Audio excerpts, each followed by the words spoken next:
सबको जय मसीह की। प्रभु वचन प्रभु यीशु मसीह के नाम से रोमियो की पुस्तक से अध्याय 4 वचन 13 क्या कहता है? क्योंकि यह प्रतिज्ञा की वह जगत का वारिस होगा, ना अब्राहम को ना उसके वंश को व्यवस्था के द्वारा दी गई थी, परंतु विश्वास को धार्मिकता के द्वारा मिली। यहोवा की यह वाणी है। प्रभु को धन्यवाद। Hallelujah hallelujah. वचन का अर्थ है कि अब्राहम विश्वासी था। अब्राहम और उसकी धर्म पत्नी विश्वासी थी। वो दोनों प्रभु पर बहुत विश्वास करते थे, लेकिन वो वृद्ध हो चुके थे, बहुत बूढ़े हो चुके थे, उनके कोई संतान नहीं थी। उन्होंने प्रभु पर विश्वास रखा हुआ था और विश्वास दृढ़ था। हालेलुया। प्रभु ने एक दिन अब्राहम को बुलाकर कहा, आकाश की ओर देख कि जितने आकाश में तारे हैं इतना ही बड़ा तेरा घराना होगा। हालेलुया। अब्राहम कुछ हैरान हुआ और प्रभु से पूछा, प्रभु हम तो वृद्ध हो चुके हैं, तो अब हमारे संतान कैसे हो जाएगी? हालेलुया। प्रभु ने वचन में, प्रभु का वचन कहता है, इसी प्रकार से मेरा वचन भी होगा, जो मेरे मुख से निकलता है वह व्यर्थ ठहर कर मेरे पास न लौटेगा बिना कोई प्रभाव डाले, परंतु जो मेरी इच्छा से है उसे वह पूरा करेगा। जिस काम के लिए मैंने उसे भेजा है उसे वह सफल करेगा। बोलो आमीन। Hallelujah hallelujah. यानी कि अब्राहम को परमेश्वर ने वचन दिया था, और जो वचन परमेश्वर ने दिया था वो पूरा हुआ, और अब्राहम के एक संतान हुई, एक पुत्र हुआ, और वो पुत्र प्रभु के अनुग्रह, उसके सामर्थ्य से हुआ। हालेलुया। यानी कि उसकी शक्ति से हुआ।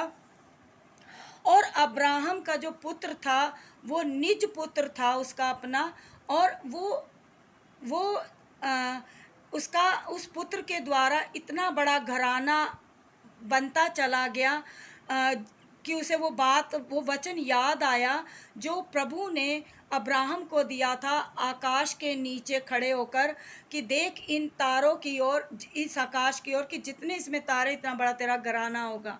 हालेलुया। और वो प्रभु की महिमा करने लगा, प्रभु का धन्यवाद करने लगा कि जो वचन प्रभु ने दिए थे वो पूरे हो रहे थे, और उसका घराना बढ़ता जा रहा था। उसी एक पुत्र के साथ उसका घराना बढ़ता जा रहा था, बढ़ता जा रहा था, बढ़ता जा रहा था। आमीन। Hallelujah hallelujah. विश्वास करने वालों के लिए सब कुछ हो सकता है। इसीलिए प्रभु का वचन कहता है, विश्वास में बने रहो।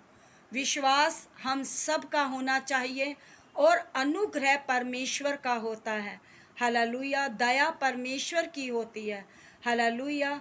चाहे हालात कुछ भी हों, परिस्थितियां कुछ भी हों, परमेश्वर का वचन कहता है विश्वास, बस विश्वास में बने रहो।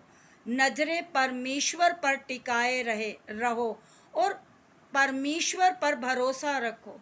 Hallelujah hallelujah. अपने मुख में आने वाली अनुचित बातों को रोके रखो। हालेलुया। चूँकि विश्वास का कभी ऊपर कभी नीचे होना ये समुद्र की लहरों के समान होता है। हालेलुया। इसका जो रिज़ल्ट है वो शून्य आता है। हालेलुया।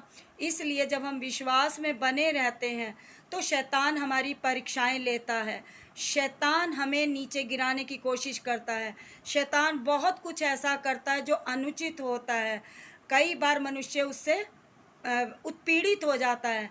हालेलुया। इसलिए प्रभु पर, प्रभु वचन पर विश्वास रखें, विश्वास रखें कि हम विजय हासिल करेंगे, हम जीतेंगे। Hallelujah hallelujah. चाहे परिस्थितियां कैसी भी हो, हालात कुछ भी हो, बस विश्वास, अब्राहम और सारा की तरह विश्वास दृढ़ और सटीक रहना चाहिए हम लोगों का। Hallelujah hallelujah. बस प्रभु में बने रहें, विश्वास रखें। सब एक बार बोलो यीशु मसीह की जय। आमीन। Hallelujah hallelujah.